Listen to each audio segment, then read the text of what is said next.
Ségolène Royal, le bouclier fiscal, est-ce qu'il faut le suspendre? Est-ce qu'il faut le supprimer? Est-ce qu'il faut, je ne sais pas moi, sortir la CSG et la CRDS du bouclier fiscal?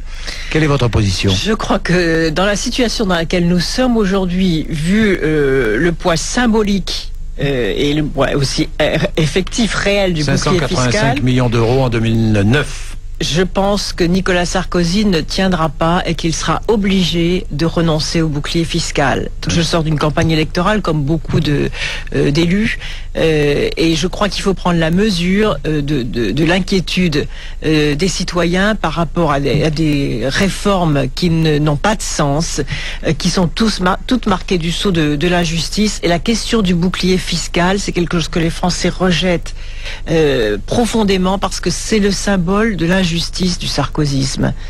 Et je pense que Sarkozy ne tiendra pas sur ce qu'il a affirmé hier, comme quoi il ne reviendrait pas sur le bouclier fiscal. Vous voulez dire par là que dans le cadre de la réforme des retraites, Nicolas Sarkozy pourrait, je ne sais pas moi, exclure la CSG, la CRDS du calcul ou... Oui, mais ça c'est des ajustements très à la marge. La réalité c'est qu'aujourd'hui... Donc il faut le suspendre, le supprimer. Est-ce que vous le supprimeriez si vous étiez... Oui, bien évidemment. D'abord, vous n'auriez peut-être pas pris la mesure, mais est-ce que vous le supprimeriez si vous veniez au pouvoir? Bien sûr, il faut être aveugle pour ne pas voir qu'aujourd'hui il est insupportable de constater que les plus grosses fortunes en France échappent à l'impôt.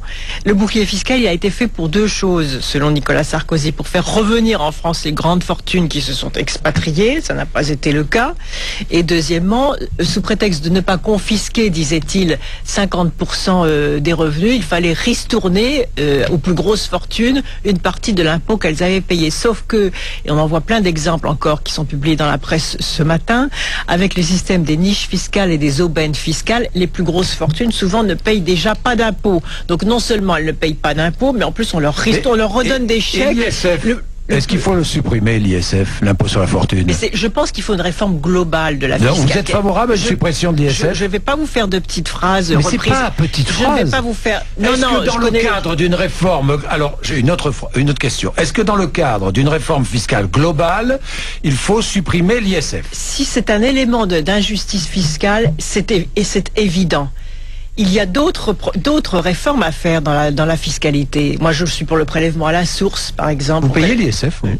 Non, je ne paye pas l'ISF. J'étais beaucoup accusé pendant la campagne présidentielle. Non, mais je voulais vous poser la question, comme ça, au hasard, au passage. Non, je ne relève pas de l'ISF. Bon, donc dans le cadre terminé d'une réforme fiscale globale, pourquoi pas? Tout ce qui est, bien sûr, dans le cadre d'une réforme fiscale globale, tout ce qui est à la fois symbole et traduction d'une injustice fiscale doit être... Ça peut être une injustice fiscale, l'ISF? Ça peut être une injustice fiscale, oui. En fonction oui, il faut remettre à plat l'ensemble du système fiscal. On le sait qu'il y a une grande réforme fiscale à faire. Sur la transparence, les Français veulent savoir exactement combien ils payent d'impôts. Il faut alléger l'impôt sur le travail par rapport à l'impôt sur le capital. Et tout cela n'a pas été engagé encore. Ça fait 3 ans que Nicolas Sarkozy est au pouvoir, que des promesses présidentielles sur la question de la revalorisation du travail ont été faites, et aujourd'hui, au contraire, on se rend compte que l'ensemble des décisions politiques qui sont prises avantagent en fait le capital, les grosses fortunes, et absolument pas le travail, où là les salariés au contraire sont ceux qui souffrent le plus de la crise économique.